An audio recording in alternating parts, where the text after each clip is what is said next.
So everything my husband said about, well, when I went to Ohio State, I would usually just say, oh, back when dinosaurs roamed the earth. So we knew we didn't know enough about this. They were obsessed with the college search process. I mean, I think I went on like 28 college visits, and it was insane because, to be honest, I didn't really know what I wanted, and every school kind of looked the same at that point. So I was a little lost because we hit it hard, and I think that was probably not the right way to go, in my opinion. And we had so many people saying to us like, oh, I'm just going to go in-state because it's cheaper, which we absolutely know now is not true. I wasn't sure about College Liftoff. I'd heard about it, so I went right to the superintendent. And he said, I do know that any professional advice you get on top of what you get at your high school is going to be invaluable, and I would encourage you to do it. We're just going to go and we're going to listen, and then when we get in the car, we're not going to talk about it until we get home. And before I could shut the car door, your dad was going, this is going to be cool, and you were going, oh, this is going to be great. He did a lot of drawing on the whiteboard, and that was easy for her dad and myself and Jasmine to all see it all together in the same room. That was important. He kind of taught us a lot about strategy. Just for my husband, it was like, I'm going to get some help with the financial forms, the dreaded FAFSA. For Jasmine, I remember you going, ooh, I'm going to figure out what's the best thing for me. And for me, it was just like I didn't have to stand there with a whip, going, your deadline for FAFSA is tomorrow.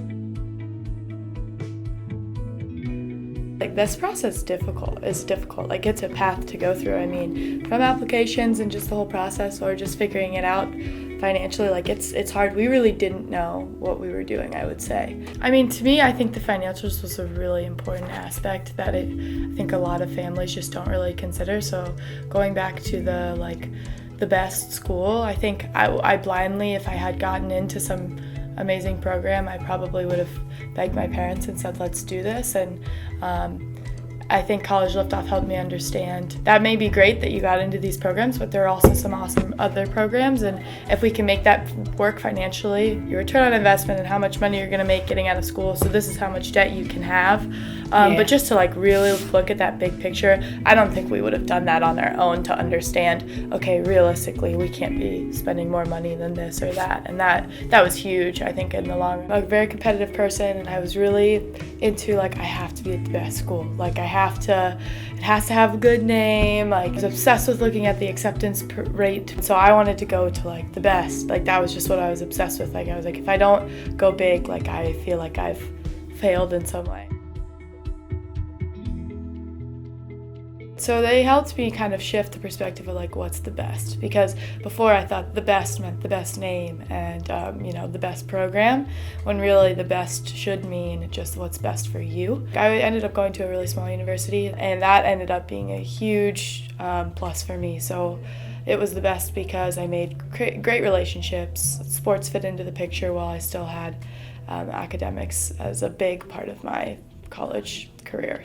And I headed to college. I had academic money and I had athletic money to leave and not have to worry about student debt was a really, really valuable thing that I think we really only would have gotten from College Liftoff.